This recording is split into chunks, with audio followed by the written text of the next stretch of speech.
on the EQ, what you're trying to do with EQing the air out of it is basically just dropping all the high end, and for this technique, you're boosting the low end. On this production tutorial, I'm going to show you how to EQ low bass vocals, and this is the specific vocal we're going to use. Boogie, boogie, man. Boo. I have that vocal loaded up right now in Ableton. As you can see, Geoff is my favorite low bass singer by far. I feel like this Oogie Boogie Man vocal line, or the finale of that song, is just epic in so many ways. So I'm going to show you how we can EQ it, like he briefly mentions in his videos about how to sing really low. And also, this is more of the production side of it as opposed to the actual singing technique. So the first thing I'm going to do is have the vocal. I have it loaded up right now. And I'm going to bring up my EQ. Now, you can do this in any DAW, whether it's Ableton, FL Studio, Logic, Pro Tools, GarageBand, whatever. Now, when I load up the EQ spectrum, as you can see here, and I like the visualness of this when it comes to Ableton, I'm going to play it so you can see it on the spectrum. Boogie, boogie, man. So you can see all this right here, right? Ooh. Now, this is kind of the spectrum of the super low end of any sound or element all the way to the high end. And what he mentions in that video is basically talking about doing a low high cut. When you're doing a high cut, as it sounds, you're cutting out the high end. Now, it all depends about the overall project, right? If I have a lot of things going on right here, I might want some of the high end of the vocal. I might not. So I wouldn't say that this kind of tutorial I'm giving you, it depends situation to situation. So I'm giving you a very basic beginner's level of how to do this. So all I'm going to do, at least in Ableton, there's a lot of other ways you can do this. I'm just like a high cut, as you can see here, and I could do this. Now, if I want to do the low end, I could do this as well. So to show you, Boogie, boogie, right? So now, let's say I have a lot of high end going. Let's say I'm doing an acapella production, right? I'm producing, I know, a bunch of different vocals from acapellas. I might want to cut this like so because I want the high end to come from, let's say, another singer, and I don't want their high ends, so to speak, to conflict. Because if you think about it, especially in this part, I don't really care about having this part.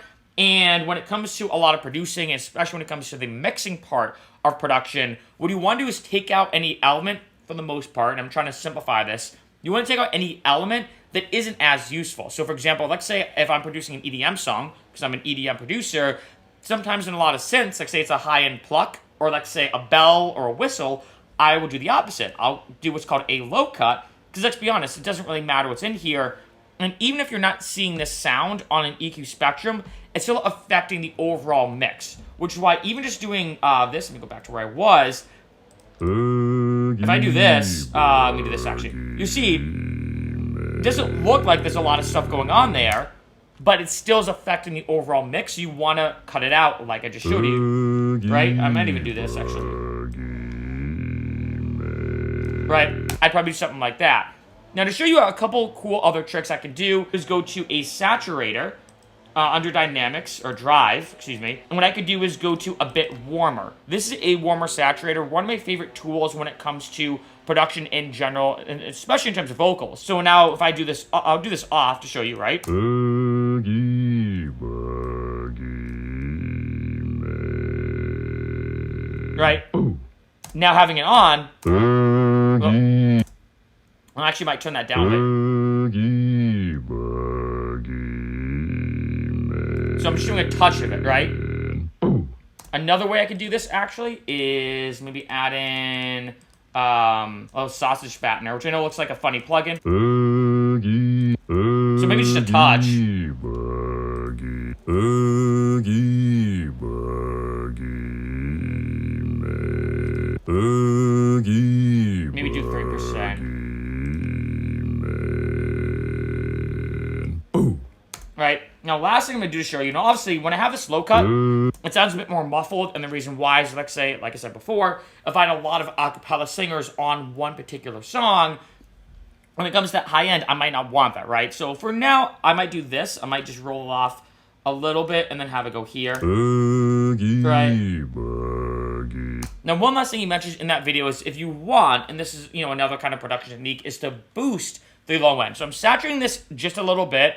I almost like it sometimes a saturator on vocals when done right and properly, as almost like the sprinkles on the ice cream, or maybe, let's say the cherry on top of the ice cream. It's not necessary, but it adds some nice little flair. So I'm going to even turn this down. I might keep it at 2 for now.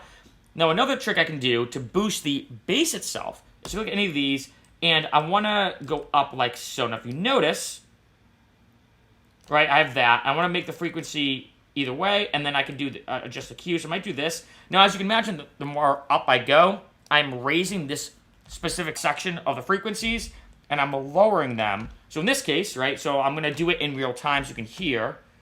Boogie, boogie, man. Right, now you're really hearing that. I can't even make that noise with my voice. Like this, right? Sounds like this is clipping actually a slight bit. Let's do this actually, just to make it not clip. Boogie, boogie, man. Right, now if I actually want to isolate one part of that, I can do this. Boogie, boogie. Right, but for the most part, I feel like on something like this, it's more of something subtle. It's not this big. Do that. And then what's cool too in Ableton, you can do this on a lot of other DAWs. I can solo it like so by clicking this. So now I'm only hearing the part of the EQ spectrum that I particularly have highlighted. So if I do this. So it seems like right there is a good section. So if I do this. Boogie, boogie, man. Boom. Right, so that sounds good to me. One last thing I'll show you, and this is for a lot of things. I think especially when it comes to bass, if you want, is to do a limiter. Now, actually, I'll use the Ableton one just so you can, you don't have to worry about having an extra plugins. I don't know what the limiter is. I don't like how the new Ableton organized all these audio effects. I wish they were in like the big list. But anyway, so a limiter, what it does is it's basically an extreme compressor. What this does, if you think about the any song or anything dancing, right, when it comes to the green, yellow, and then red, this stops it from clipping. It stops it from going past a certain level. So when it comes to the singing, as you can see, I'm especially when it comes to the ceiling, I'm already limiting it a little bit. This allows it, so if I have this get into the red, just might as well show you. This might sound kind of loud, but right, that sounds bad already because it's clipping. It's going past the point that I want it to. Obviously, I did boost that a little bit, but just to show you, having a light limiter is very useful for vocals. Like, say someone's singing super loud.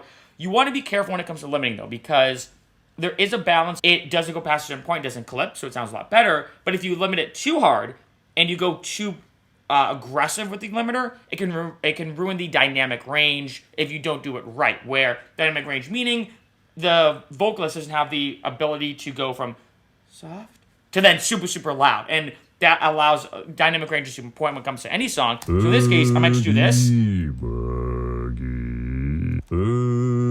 I'm just going to wait for it to... I might just do that.